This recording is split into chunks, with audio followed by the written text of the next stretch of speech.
Seorang cowok menculik seorang gadis di Lombok merupakan sebuah tradisi. Dan apakah kalian tahu ini apa? Ini merupakan gamelan yang khusus digunakan pada saat acara sekaten pada tradisi Jawa. Nah, kedua hal ini merupakan contoh akulturasi Islam dengan budaya Nusantara yang akan kita bahas pada video kali ini bersama saya Emi Ilmiati dari kelas E semester 3 Prodi Pendidikan Agama Islam Fakultas Tarbiyah dan Keguruan Universitas Islam Negeri Mataram. Akulturasi Islam dan budaya Nusantara.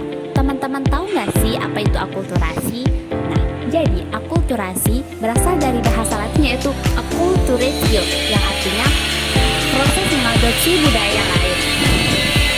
Nah, jadi dari sini dapat kita simpulkan bahwa akulturasi Islam dan budaya Nusantara merupakan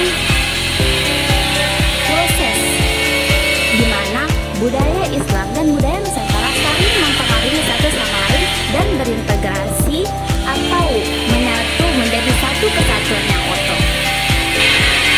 Nah, pada video kali ini kita hanya fokus pada dua budaya lokal yaitu budaya Lombok dan budaya Jawa. Yang salah satu contohnya tadi ada Merari dan Sekaten. Penasaran dengan hal tersebut? Mau tahu lebih lanjut? Bagaimana sih akulturasi budaya Islam dan budaya Nusantara terutama di Lombok dan Jawa? Mari kita kupas bersama. Yang pertama ada Merari.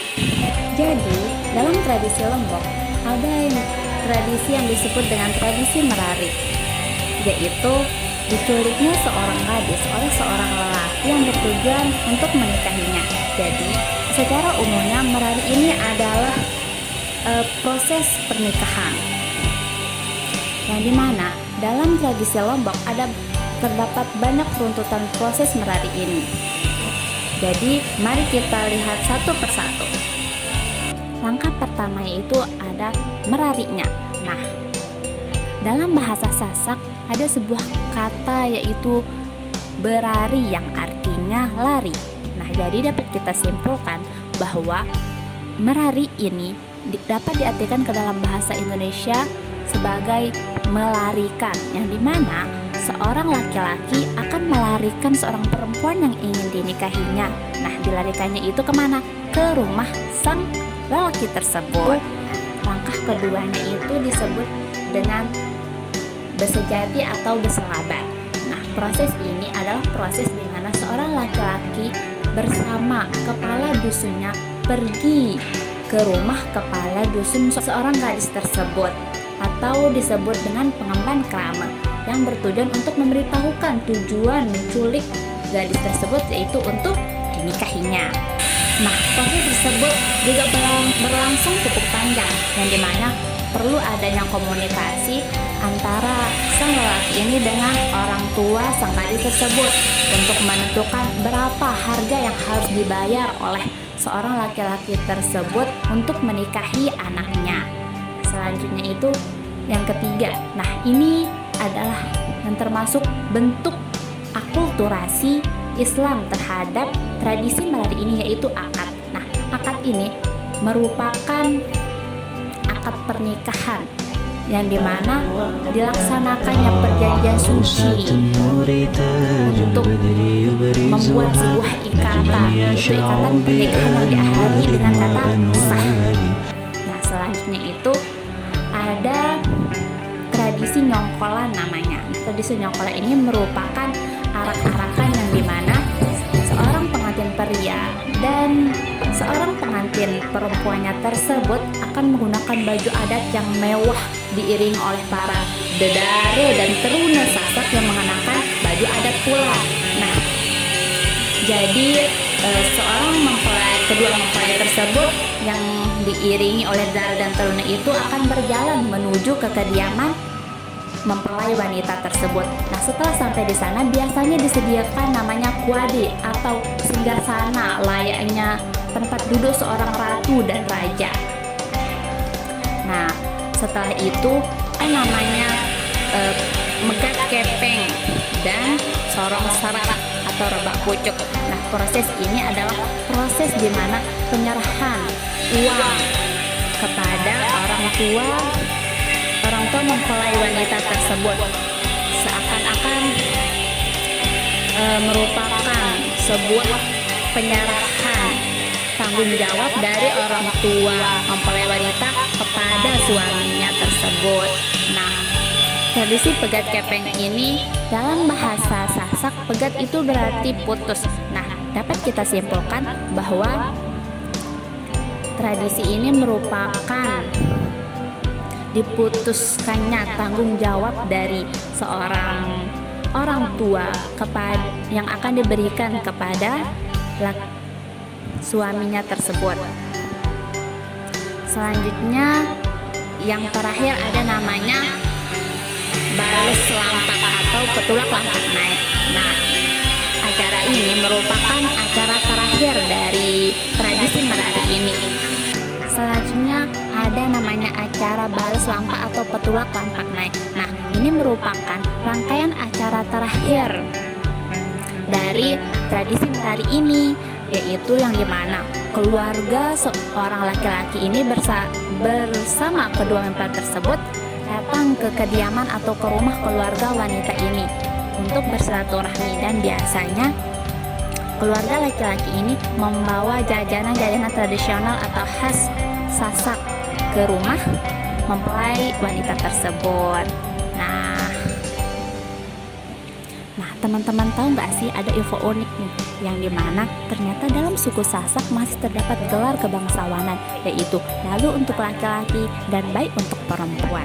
Nah, jika seorang lalu dan baik ini menikah atau seorang lalu menikah dengan orang biasa, maka gelar kebangsawanannya tersebut akan turun kepada anaknya.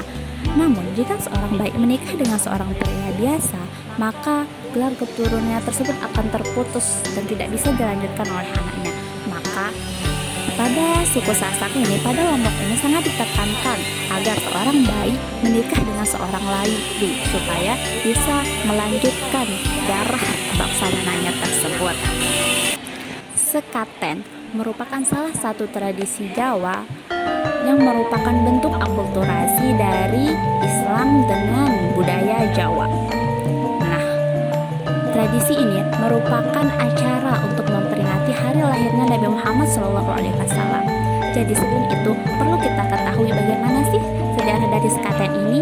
Nah, sejarah dari sekaten ini bermula dari Sunan Kalijaga, salah satu wali songo yang berasal dari Pulau Jawa. Dan pada saat itu beliau menyebarkan Islam dengan menggunakan gamelan. Nah, gamelan itu dibunyikan untuk menarik perhatian para masyarakat untuk menghadiri pagelaran. Pada pagelaran tersebut, Sunan Kalijaga akan berkhutbah untuk melakukan penyebaran Islam. Nah, jadi jika masyarakat tertarik untuk masuk ke dalam Islam, maka mereka harus mengucapkan kalimat syahadat. Nah, kalimat syahadat ini diplesetkan menjadi sekaten, syahadatain dan sekaten. Nah, begitu. Nah, jadi gamelan ini hanya digunakan pada saat acara sekaten. Gamelan ini ada dua yang menunjukkan makna dari dua kalimat syahadat. Sekaten mulai dilaksanakan pada Hamin seminggu pada hari lahirnya Nabi Muhammad SAW, yaitu bertepatan dengan tanggal 7 Rabiul Awal. Pada saat itu, pada sore harinya mulai dibunyikan gamelan-gamelan tersebut sampai menjelang sholat maghrib. Nah, hal itu terus dilakukan sampai menuju hari hanya, yaitu pada tanggal 12 Rabiul Awal, selain pada hari Jumat. Nah, bukan hanya penggelaran gamelan saja, namun akan ada di sana. Bukan hanya pagelaran pertunjukan gamelan saja, namun di sana akan tetap ada pasar malam.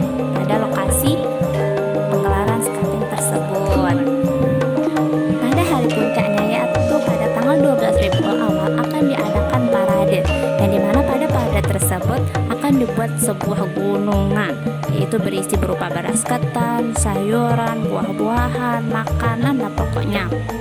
Nah, gunungan tersebut akan didoakan supaya berkah diberkahi oleh Tuhan begitu. Nah, di akhirnya tersebut para masyarakat yang menghadiri parade tersebut akan berebutan untuk mengambil gunungan tersebut dan akan dimakan karena dipercayai bahwa makanan yang tadi itu telah diberkahi. Nah, kedua tradisi tersebut merupakan salah satu contoh akulturasi Islam dengan budaya yang ada di Nusantara ini, dan masih ada banyak lagi akulturasi Islam di Nusantara ini, yaitu di Indonesia tercinta. Nah, jadi kesimpulannya, agama bukan merusak budaya, namun keduanya saling terikat dan saling mempengaruhi antara satu sama lain. Jadi, teman-teman jangan sampai ya antara tradisi dan keagamaan tersebut. Terkhusus pada tradisi Sasak, yaitu menari, teman-teman harus mampu untuk memahaminya karena banyak sekali rentetan acara, karena ada banyak sekali rentetan acara tersebut, dan pasti tentu saja memerlukan banyak uang. Jadi perlu pikiran bahwa kita harus sukses dulu sebelum menari. Oke, bismillah. Sekian dari saya. Kurang lebihnya mohon maaf. Terima kasih sudah menonton video saya. Assalamualaikum warahmatullahi wabarakatuh. تروي الجمال بألفان وأطيان عروسة النور تاج البدر يبرزها نجما يشع بأنوار وأنوار مبارك زوجها جاءت على دوار زوج النقاء